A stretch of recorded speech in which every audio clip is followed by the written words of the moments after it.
Good evening.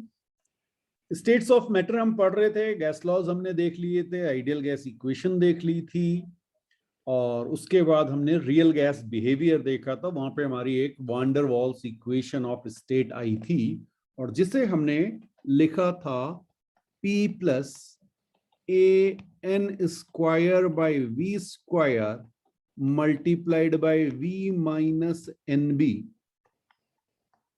Is equal to NRT, अगर आपको याद हो। ठीक है, ये हमारी वंडरवॉल्स इक्वेशन थी, और इसमें जो कांस्टेंट यूज हुए ए और बी, दो कांस्टेंट आपको दिख रहे हैं, ए और बी, इन्हीं को आप कहते हैं वंडरवॉल्स कांस्टेंट। और हमें यह समझना है कि भाई इनका मतलब क्या है। ठीक है, इस पे किस तरह के क्वेश्चंस आपको मिलते हैं, काफी क्वेश्चंस मिलते हैं इस पे। तो सबसे पहली चीज हम बात करेंगे ए की। ठीक है, ए कहां से आया है? ए आया है आपका, जो आपका डेल्टा पी या प्रेशर करेक्शन जिसे आप कहते हैं, वो आपका है a n square by v square. N जो है आपके वो नंबर ऑफ मोल्स हैं, वी जो है वो आपका वॉल्यूम है। पहली चीज जो इसमें पूछी जाती है वो आपसे पूछी जाती है यूनिट ऑफ ए। हाँ, यूनिट ऑफ ए ये क्या होगी? तो यहां से आप क्लियरली देख सकते हैं कि यूनिट ऑफ ए जब आप कहेंगे तो आप कहेंगे delta P into V square by N square. अगर मैं इसकी यूनिट या डायमेंशन जैसे भी आप लिखना चाहें वो लिख दीजिए। तो यूनिट कैसे लिखेंगे? ATM। अभी ऐसा ही नहीं लिख रहा हूं मैं, ठीक है। ATM एटमॉस्फेरिक प्रेशर करके आ गया, okay. ATM litre square, chemistry में ये बहुत यूज में आती है, डिवाइडेड बाय मोल स्क्वायर, आप ऐसे लिख सकते हैं। यस, और भी हो सकती है। प्रेशर के लिए पास्कल लिख लें, metre cube by mole square. ठीक है, तो यूनिट ऑफ ए जो है वो आप ऐसा यूनिट भी लिख सकते हैं, किसी भी तरह से दिया जा सकता है आपको। तो दो मेथड हो गए, एक ATM लीटर और मोल में, दूसरा हमने कहा पास्कल मीटर क्यूब और मोल के टर्म्स में। तो ये आप नोट कीजिए, यूनिट ऑफ ए। अब यूनिट भी समझ में आ गई भाई, कोई मुश्किल नहीं है। तो बात ये कि ये ए रिप्रेजेंट क्या करता है, तो लिखिएगा A represent intermolecular, A represents intermolecular forces strength. हाँ, ए जो है वो रिप्रेजेंट करता है जो इंटरमॉलिक्यूलर फोर्सेस हमने कहा थे उनकी स्ट्रेंथ, इंटर मॉलिक्यूलर फोर्सेस की जो स्ट्रेंथ है उसको।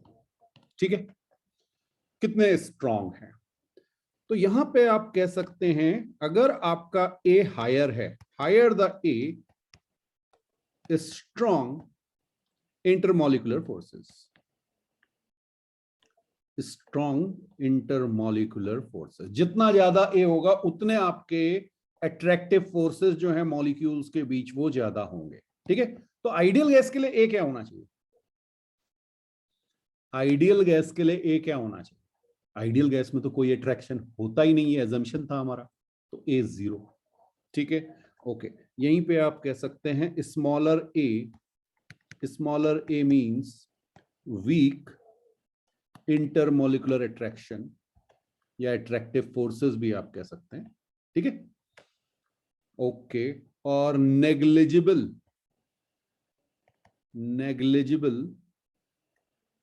ए, या आप इसे ए ऑलमोस्ट इक्वल टू 0 कह देते हैं। ठीक है, यस, ये क्या हो गया आपका?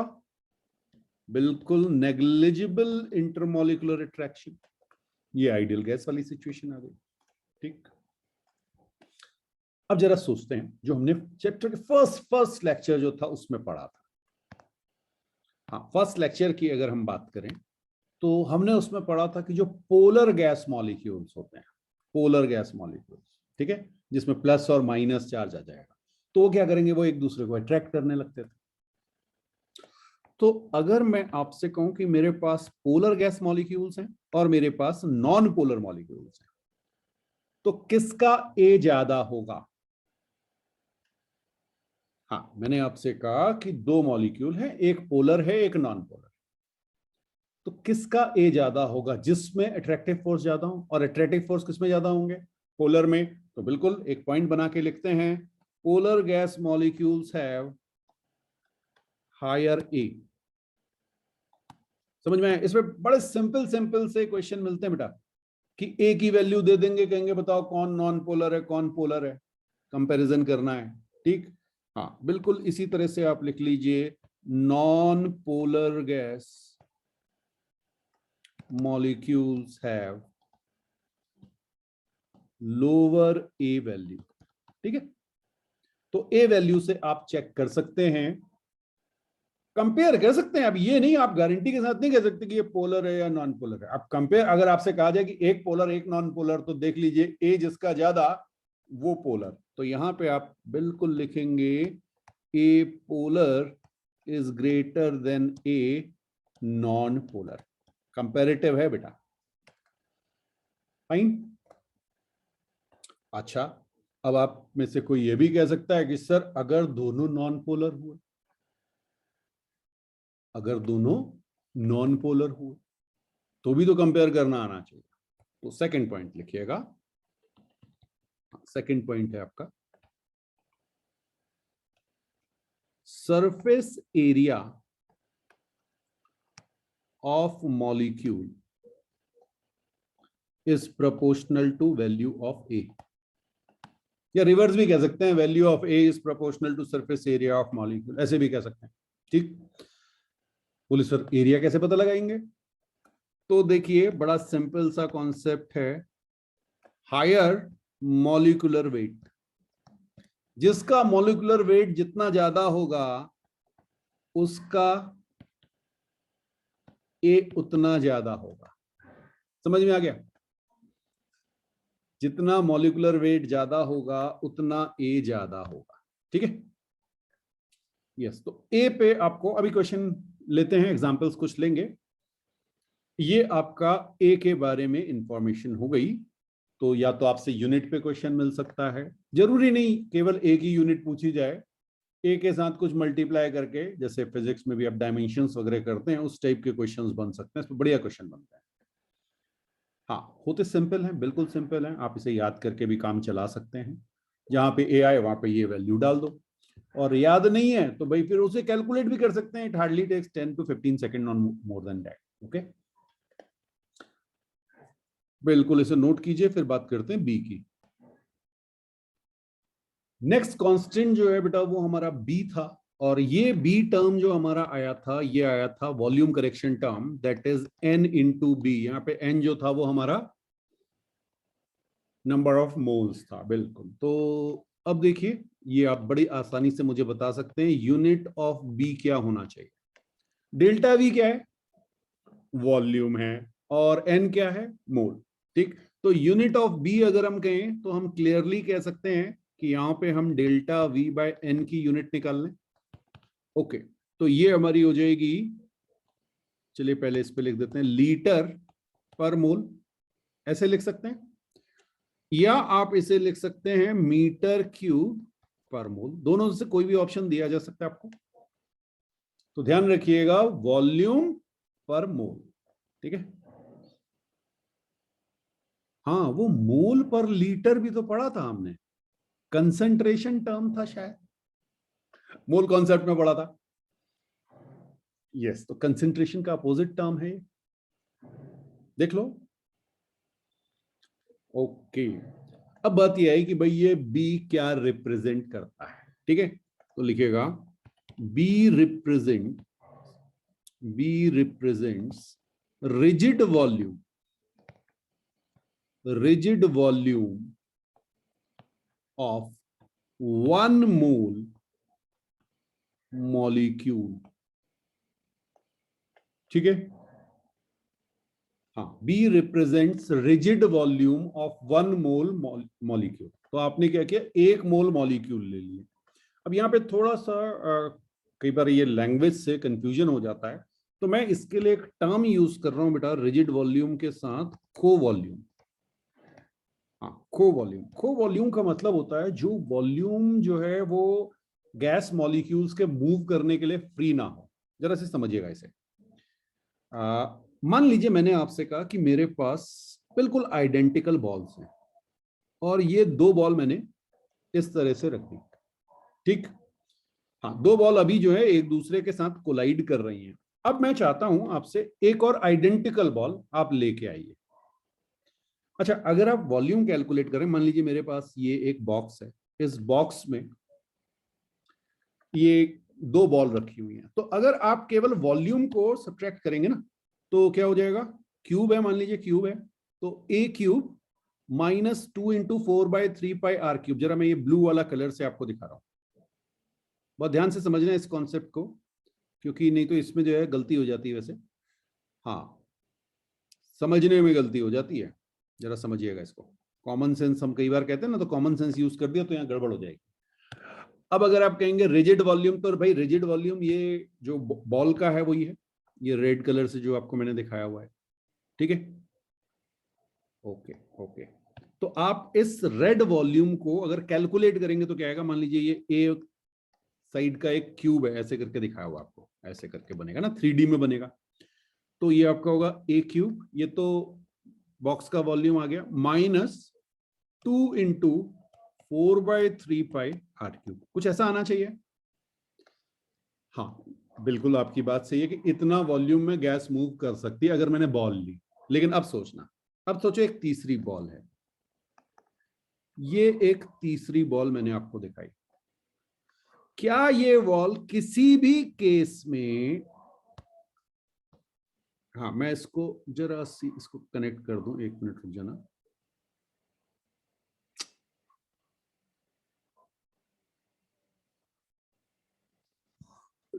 हाँ जी, ओके, ये देखिए, अब मैं इसको थोड़ा सा इनलार्ज कर रहा हूं, ठीक है। मान लीजिए मैंने इस बॉल को कनेक्ट किया, आपको एक सेंटर में मैं रेड कलर से एक पोर्शन दिखा रहा हूं, ये वाला। अच्छा, रेड से नहीं दिख रहा है, रुके रुके रुके, मैं कोई डिफरेंट कलर यूज कर लूं। ओके, ग्रीन यूज करते हैं, ठीक है। ये ग्रीन कलर वाला देखिए, इस वॉल्यूम में क्या ये जा सकता है, ये बॉल यहां नहीं जा सकती, ऑल्दो ये वॉल्यूम फ्री था, बट ये बॉल वहां पे जाके मूव नहीं कर सकती। समझ में आया। तो ये जो बी रिप्रेजेंट कर रहा है, ये उस वॉल्यूम को रिप्रेजेंट कर रहा है जहां आपका पार्टिकल मूव नहीं कर सकता, इसी को आप कहते हैं को वॉल्यूम। आप ऐसे कह सकते हैं जो वॉल्यूम बेकार हो गया था, तो पूरा वॉल्यूम आपके पास, लेकिन आपका कोई पार्टिकल वहां पहुंच ही नहीं सकता साइज के हिसाब से, क्योंकि उसकी शेप इस तरह की है कि जब वो कोलाइड कर वहां जा ही नहीं सकता है। छोटा होता तो चला जाता, आपके पास तो केटीजी में हमने पढ़ा सारे के सारे आइडेंटिकल साइज के थे, एक ही गैस ली है तो सारे मॉलिक्यूल्स आइडेंटिकल कंसीडर होंगे, है ना। तो ये टर्म है जिसे हमने यूज किया को वॉल्यूम। बात समझ में आई। ओके, अब बाकी काम जो है इसको रट के भी चल जाता है। सो B इज इक्वल टू, याद रखिएगा, 4 multiplied by Na into 4/3πr³। ये है आपकी B की वैल्यू। Na क्या है, एवोगैड्रो नंबर, R क्या है, रेडियस ऑफ मॉलिक्यूल, ये R है, ठीक है। तो 4 से मल्टीप्लाई हो जाता है। अब डेरिवेशन में मैं नहीं जा रहा हूं, R लिख लीजिए, R is radius of molecule, बस इतना याद रख लीजिएगा कि ये हमारा B होता है। जनरली तो यूनिट वगैरह पे क्वेश्चन मिलते हैं इस पे, तो वो करेक्शन में जो लिया गया है, प्रेशर करेक्शन और वॉल्यूम करेक्शन में A और B, उनकी बात हमने यहां पर कर ली, उनकी यूनिट की बात की और उनकी वैल्यू क्या होती है इसकी भी बात की। सो एक एग्जांपल है बेटा, H2O, CO2 और आर्गन गैस हमें दी गई है और हमें चेक करना है कि, या अरेंज करना है इनको A की वैल्यू पे, किस गैस के लिए A वैल्यू सबसे ज्यादा होगी और किसके लिए सबसे कम होगी, ठीक है। तो सबसे पहले क्या कीजिए, चेक कीजिए कि ये पोलर है या नॉन पोलर है। फाइन। हाँ, तो H2O जो होता है वो पोलर होता है, ये हमने केमिकल बॉन्डिंग में भी देखा था, बट CO2 क्योंकि लीनियर होता है इसलिए ये नॉन पोलर हो जाता है। अब ये सब याद रखने पड़ेंगे, ठीक है। और आर्गन तो नॉन पोलर ही होगा क्योंकि ये मोनोएटॉमिक है, नॉन पोलर। तो सबसे पहला काम तो आपको ये कर लेना है कि पोलर और नॉन पोलर। तो आपको पता है कि पोलर जो है, हाँ, उसमें पोलर जो है उसकी सबसे ज्यादा ए वैल्यू होनी है। तो ये तो हमें पता चल गया कि H2O जो है वो नंबर 1 पे है। यहाँ पे मैं AH2O लिख दे रहा हूं, ये तो नंबर 1 पोजीशन पे आ गया। अब बात आई कि CO2 और आर्गन में, CO2 और आर्गन में पहले कौन आएगा? तो क्योंकि दोनों नॉन पोलर हो गए, अब आप क्या कीजिए, एटॉमिक वेट लिख लीजिए। आर्गन का 40 और CO2 का 44। तो जिसके लिए एटॉमिक वेट ज्यादा वो पहले लिखेंगे। तो यहां पे हम लिख लेंगे CO2 और यहां पे हम लिख लेंगे सॉरी आर्गन है, 40 नहीं आर्गन है, तो आर्गन लिख लीजिए। बिल्कुल समझ में आया। तो इस तरह से आप ए की वैल्यू बता सकते हैं किसके लिए कम किसके लिए ज्यादा होगी। अच्छा, एक एग्जांपल और देखें इसी तरह से। मान लीजिए मैंने आपसे कहा हीलियम, आर्गन, नियॉन और क्रिप्टा। हाँ जी, ये आपको पता है ये इनर्ट गैसेस हैं, ये मैंने आपको दे दिए। और इनको मैं आपसे कहूं कि ए इनके लिए बता दीजिए किस किस गैस के लिए क्या होगा। अब ये सारे के सारे क्या हो गए, नॉन पोलर हो गए। अब तो बड़ा आसान है, क्या करें, बिल्कुल इनके वेट लिखते चलते हैं। 4, 40, नियॉन का 20, वेरी गुड, और क्रिप्टन का 84। अच्छा, याद ना भी हो वैसे तो ये सब याद होने चाहिए, नहीं भी है तो आपको ये पता होता है कि ऑर्डर क्या है, पीरियोडिक टेबल तो याद है ना।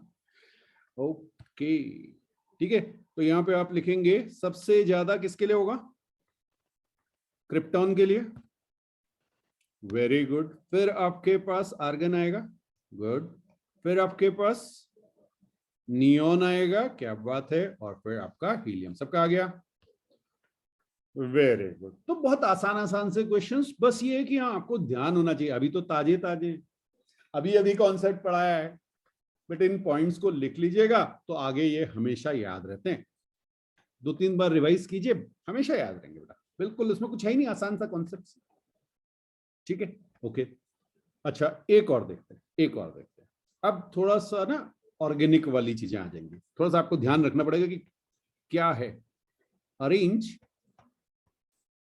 फॉलोइंग, ये बढ़िया क्वेश्चन है, गैसेस अकॉर्डिंग टू ए, ठीक है। हाँ, यहां पे मैं आपको दे रहा हूं एन पेंटेन, आइसोपेंटेन, क्लियर, याद है, और नियोपेंटेन।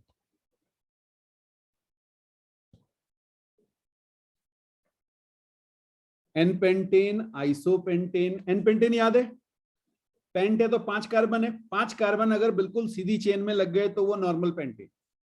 आइसोपेंटेन में सेकंड वाले पे एक CH3 आ जाएगा और नियो में सेकंड वाले पे 2 आ जाएंगे, ठीक।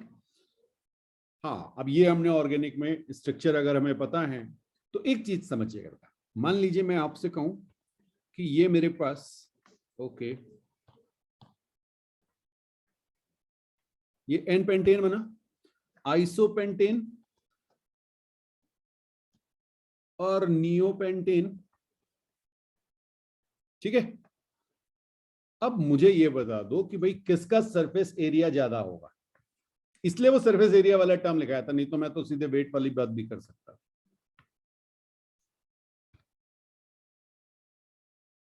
सरफेस एरिया किसका ज्यादा होगा, ये मैक्सिमम होगा बेटा। क्यों, किसी चीज को स्प्रेड करोगे ना, जितना स्प्रेड करोगे, फाइन शीट बना दो, तो सरफेस एरिया सबसे ज्यादा होगा। और पेपर ले लो ना, पेपर से चेक कर लो, एक पेपर को स्प्रेड कर दो पूरा पूरा और एक उसकी बॉल बना दो, एक उसकी ऐसे क्रश करके बॉल बना दो, सरफेस एरिया कम हो जाएगा, छोटा सा रह जाएगा। समझ में आ रहा है। तो यहां पर सरफेस एरिया मिनिमम, कुछ बात समझ में आई। तो इसको आप मैक्सिमम होगा, और ए आइसोपेंटेन उसके बाद आएगा, और फिर ए नियोपेंटेन इसकी वैल्यू सबसे कम होगी क्योंकि इसका सरफेस एरिया मिनिमम है। हाँ जी, कोई डाउट इस पे आ रहा हो तो पूछ लें। अब बेटा, two van der Waals gases have same value of B but different A which occupy greater volume। ठीक, अब सबसे पहले हमें यह देखना पड़ेगा कि भाई ये A का मतलब क्या था। अब जरा ध्यान से सोचना, मान लीजिए आपके पास इस तरह से ये मॉलिक्यूल्स हैं, ठीक। हायर ए होने का मतलब, हायर ए का मतलब इनके बीच इंटरेक्टिव फोर्सेस ज्यादा होंगे। अट्रैक्टिव फोर्सेस टर्म यूज किया था हमने, ये अट्रैक्ट ज्यादा कर रहे होंगे। तो जितना ज्यादा एक दूसरे को अट्रैक्ट करेंगे उतना वॉल्यूम क्या हो जाए, जितना एक दूसरे को अट्रैक्ट करेंगे उतना वॉल्यूम क्या होगा, कम हो जाएगा।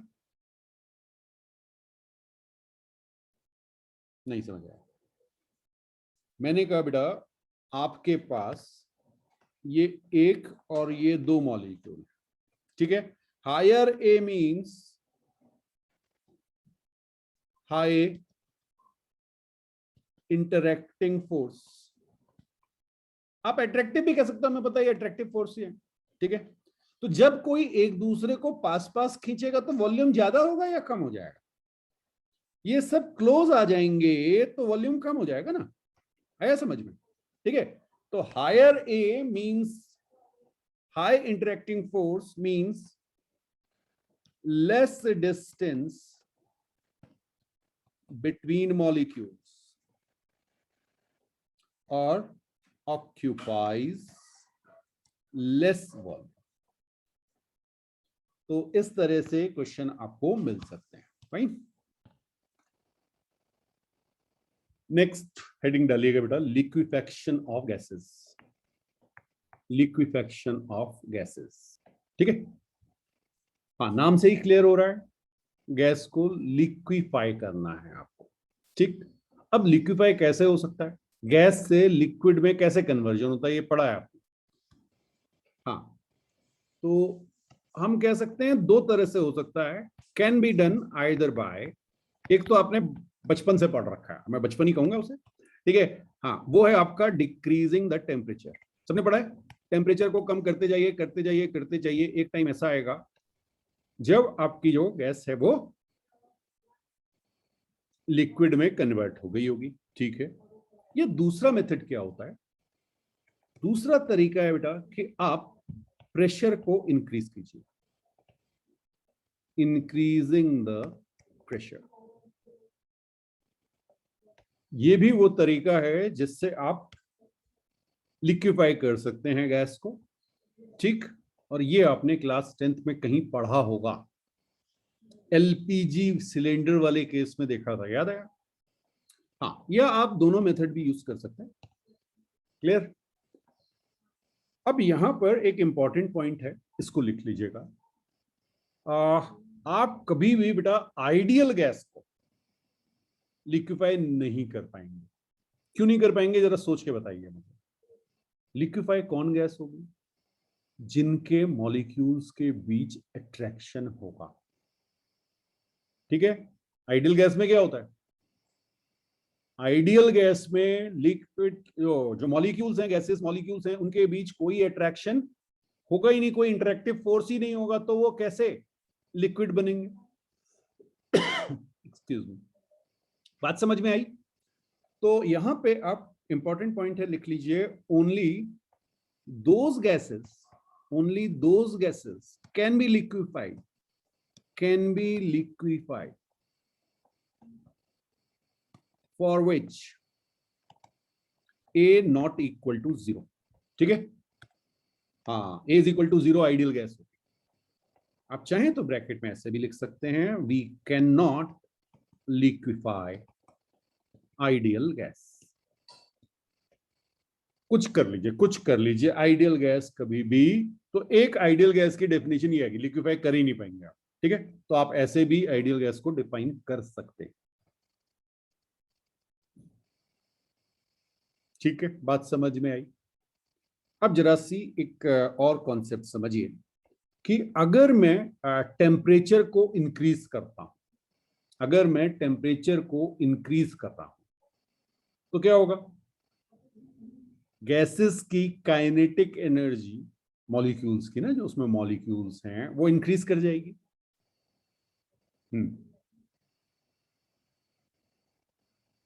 ये समझ में आया?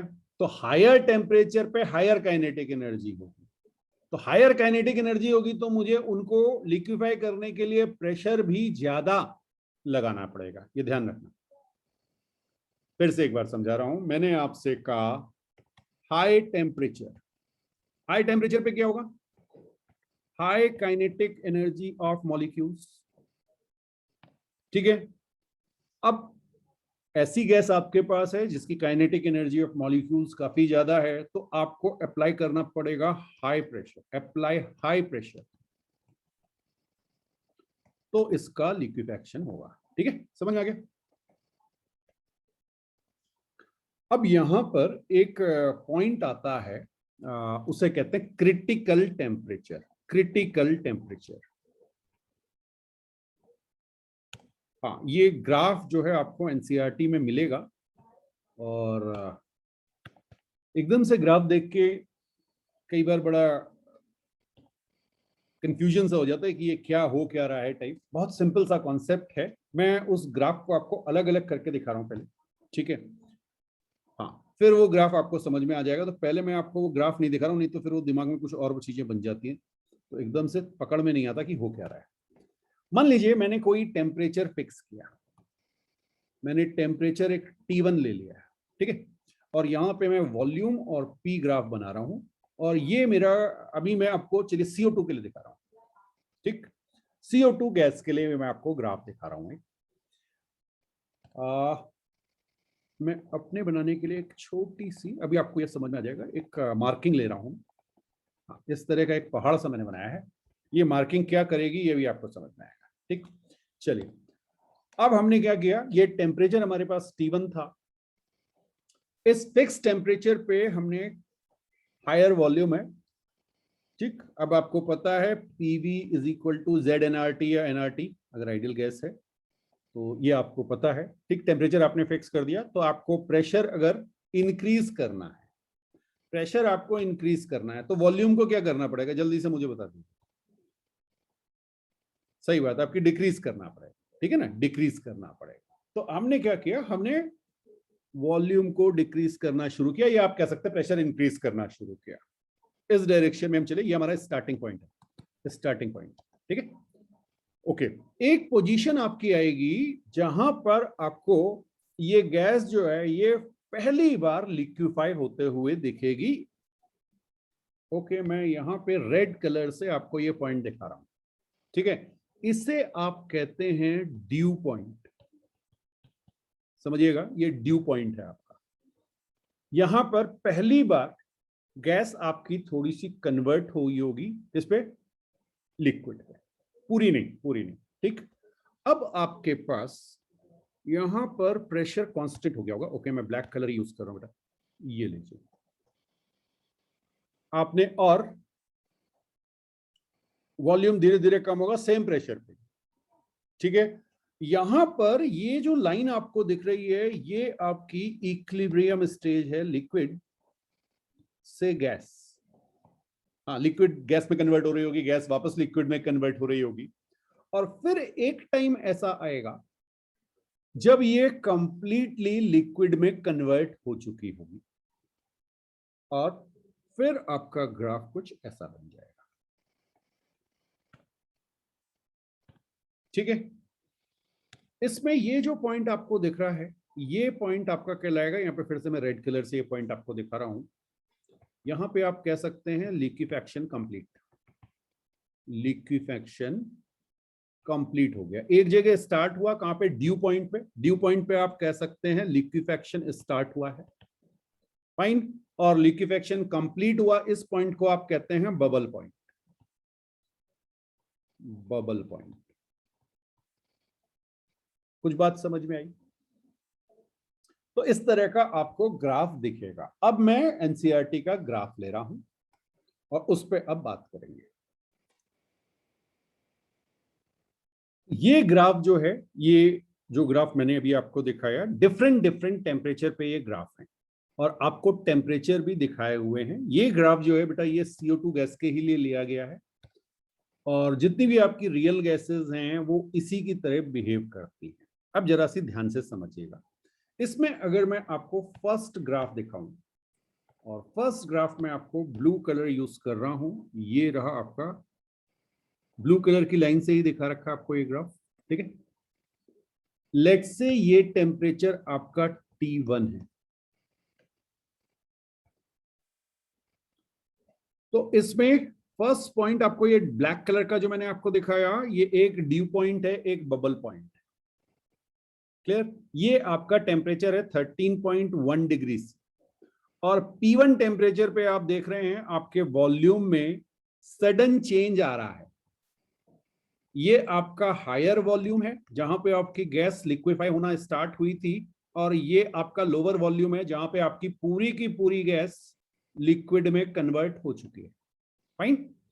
अब आपने क्या किया, इस टेम्परेचर को T1 को कुछ रेस कर दिया T2 पे। अब फिर से सेकंड एक्सपेरिमेंट किया सेम गैस को लेकर, आपने इसे प्रेशर को इंक्रीज करना स्टार्ट किया। सडनली एक प्रेशर आया P2, जहां पे आपको पॉइंट बी लिखा हुआ है, 21.5 डिग्री टेम्परेचर था। बी से सी पे आप देख रहे हैं यहां पर आपका वॉल्यूम में सडन चेंज आया, लिक्विड से गैस में कन्वर्ट हो गई, ठीक है।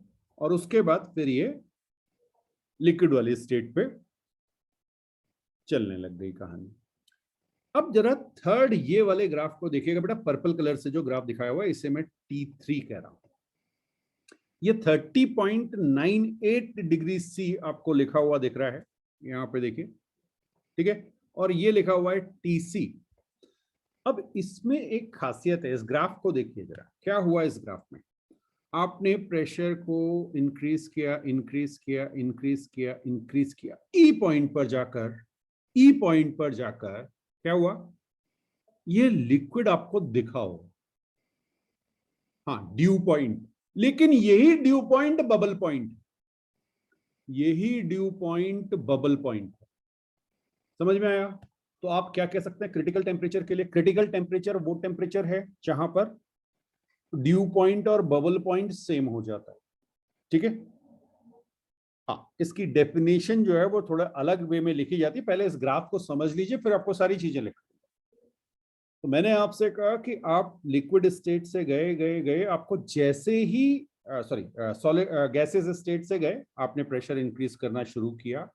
एक टेम्परेचर पे आपको ड्यू पॉइंट और बबल पॉइंट एक ही जगह पे मिलेंगे, यानी उस टेम्परेचर पे एक ही पोजीशन पे सडनली सारी की सारी गैस और लिक्विड कन्वर्जन में कोई वॉल्यूम चेंज आपको दिखेगा ही नहीं, गैस ही वॉल्यूम में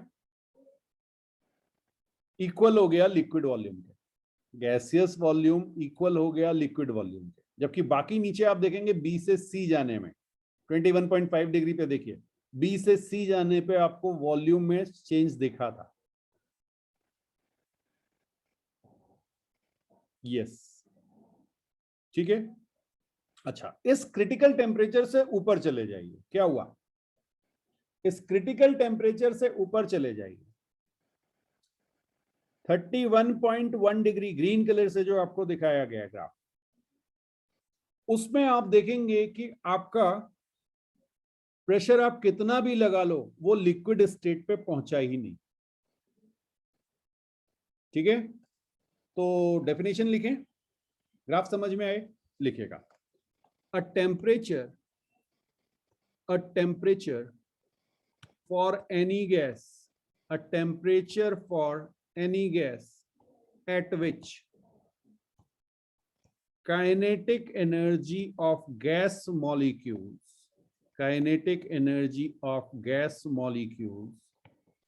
is very high, very much high भी लिख सकते हैं, and gas cannot be compressed to liquefaction. For any value of pressure, आप कुछ भी प्रेशर लगा दीजिए उसमें कन्वर्जन होगा ही नहीं, ठीक है। That temperature is known as critical temperature. कुछ समझ में आया क्रिटिकल टेम्परेचर की डेफिनेशन? वो टेम्परेचर जिससे ऊपर, हाँ वो टेम्परेचर, क्रिटिकल मतलब तो वो बाउंड्री वाली सिचुएशन। तो अगर आप CO2 के लिए देखें तो क्रिटिकल टेम्परेचर कितना बेटा? 30.98 डिग्री, जो इस ग्राफ में आपको दिख रहा है। हाँ मैं आपको दिखा रहा हूं, ये ई पॉइंट जो है ना, ये आपका है क्रिटिकल पॉइंट।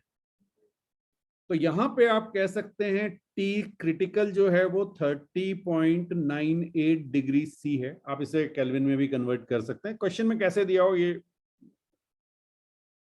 चेक करना पड़ेगा आपको, ठीक है। ओके, अब इसके करस्पॉन्डिंग जो प्रेशर आपको दिख रहा है यहाँ पे 73 दिख रहा है बेटा, ठीक है। मोस्ट प्रॉब्ली ये पास्कल में होना चाहिए, बट यूनिट दिख नहीं रही है, कुछ लिखा नहीं है इन्होंने। तो यहां पर मैं बस इसको क्रिटिकल प्रेशर कह रहा हूं। क्रिटिकल प्रेशर है जो करस्पॉन्डिंग क्रिटिकल पॉइंट के करस्पॉन्डिंग जो प्रेशर है, फाइन। तो इसको आप कहेंगे पीसी, और यहां पर ये है आपका 73 एटीएम है या पास्कल जो भी है बेटा, जो मुझे पता नहीं है, एटीएम होना चाहिए, क्या दिया हुआ है, कुछ वैल्यू दी नहीं हुई है, प्रेशर लिखा हुआ है खाली, फाइन। और बिल्कुल इसी तरह से क्रिटिकल वॉल्यूम होगा। क्रिटिकल वॉल्यूम कौन सा है? हाँ मैं आपको पिंक कलर से हाइलाइटर से दिखा रहा हूं बेटा, ये लाइन आपको दिख रही है, ठीक। तो ये वैल्यू जो आपको दी हुई है V1 V2 V3 लिखा हुआ है, चेक कर लीजिए। बी क्रिटिकल जो है वो ये वाला है, हाँ VC लिखा हुआ, ओके VC मेरे को दिख नहीं रहा था। VC जो है वो क्रिटिकल वॉल्यूम है, फाइन।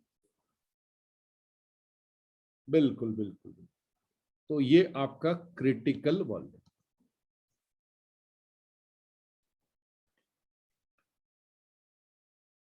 तो यहां पर इस क्रिटिकल पॉइंट के बारे में भी लिख लेते हैं। क्रिटिकल पॉइंट, क्रिटिकल टेम्परेचर तो हमने कर लिया, जिस टेम्परेचर से ऊपर किसी भी प्रेशर पे आप गैस को लिक्विफाई ना कर पाए, उस टेम्परेचर को कहेंगे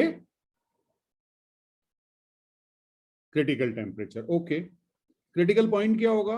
point on PV isotherm, point on PV isotherm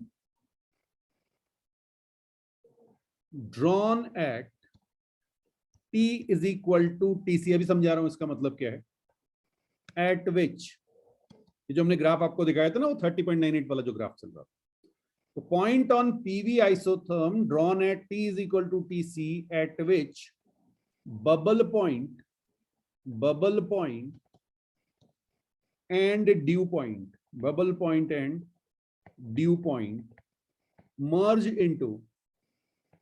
merge into each other, इसे आप कहेंगे क्रिटिकल पॉइंट, ठीक है। या एक और तरह से आप लिख सकते हैं कि physical properties of liquid and vapour phase become identical.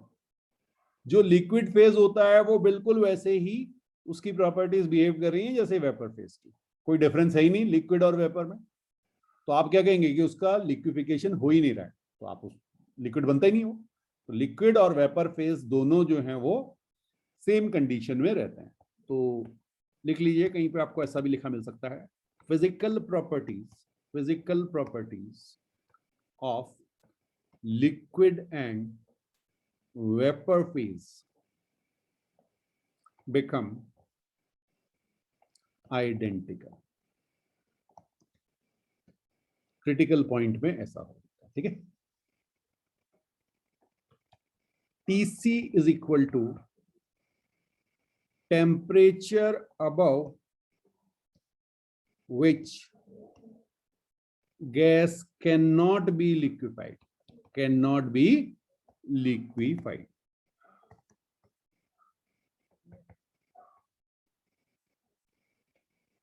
अच्छा, इसमें ना कुछ मैथमेटिकल टर्म्स आते हैं, ये आपको बाद में समझ में आएंगे। मैं अभी इसको नोट कर लीजिए यहाँ पे, इसको आगे जो है हम समझेंगे। Condition for critical point. हाँ, नोट यहीं पे कर लीजिए क्योंकि इंपॉर्टेंट है, बट ये सारी चीजें बाद में आएंगी। Del P by del V M. Del मतलब होता है partial differentiation, T is equal to T C is equal to 0 and del two P by del V M square. जैसे डिफरेंशिएशन करते हैं ना, बिल्कुल वैसी ही चीज है। अभी बस नोट कर लो, परेशान मत हो ज्यादा, अभी बस नोट कर लो। हाँ, इनको डिटेल में पढ़ेंगे आगे। और इस टेम्परेचर पे ऐसा होगा, ठीक है। अब ये पार्शियल क्या होता है, ये सारी चीजें बाद में आपको समझ में आएंगी। करस्पॉन्डिंग प्रेशर जो होगा, ये मैथमेटिकल चीज है, ये एनसीईआरटी में दिया नहीं हुआ था, बट हाँ मैंने आपको जो है नोट करा दिया है। मुश्किल नहीं है, बट क्योंकि आपने इस तरह से पढ़ा नहीं होता है, इसलिए अभी तो डिफरेंशिएशन में ही कईयों को मुश्किल आ रही होती, तो बोले सर फिर पार्शियल डिफरेंशिएशन तो और टेढ़ा हो जाएगा। तो ऐसा नहीं है, आसान सा है, बट वो आपको बता देंगे तब समझ में आ जाएगा, ठीक है। तो क्योंकि ये इंपॉर्टेंट है इसलिए यहाँ पे मैंने लिखा दिया। बस आपको 3 वैल्यूज, ये कैसे आएंगी ये सब डिराइव बाद में करेंगे। TC is equal to 8A by 27BR, ये वैल्यू लिखिए। क्रिटिकल टेम्परेचर जो होता है वो ए और बी पे आपका डिपेंड करता है, 8A अपॉन 27BR। इसी तरह से ये वैल्यूज अगर आप लिखेंगे तो पीसी लिख लीजिएगा A अपॉन 27B स्क्वायर, और V क्रिटिकल लिख लीजिएगा 3B। A और B के टर्म्स में मैंने आपको ये T क्रिटिकल, P क्रिटिकल और V क्रिटिकल नोट करा दिया।